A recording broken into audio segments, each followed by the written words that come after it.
մի կատարեք ես հոգի խանգարմունքի մեջ ընկած ու ապրած մարդու հրամանները։ Քաղաքը պատտվում է, սա ոստիկան են։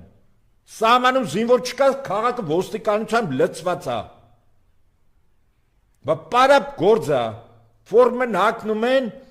կանգնում են իրաց ծառայության վայրում ծխում են, բերանները միջև ճորթած ակաժները խոսում են, խիտս ոստիկան ալնու։ 10 հոգով թափում են, վարորդին իջացնում են,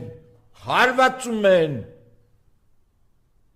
Սրանք չեն հասկանում, որ Սամասուդի օրը որ եկավ, ոչ մեն ձեր վրով անցնելու ժողովուրդ է, տուն են մտնելու։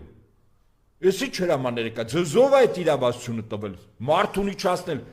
կենթանիները ինչ են հայտարարում, դե մի քանի դեգեներատ նախարար ու տեղակալներ կան, հայտարարում են, ասում են, հայյանք հա տվել, դա համար ենք մեքենայից հանել, հո դուք անասուն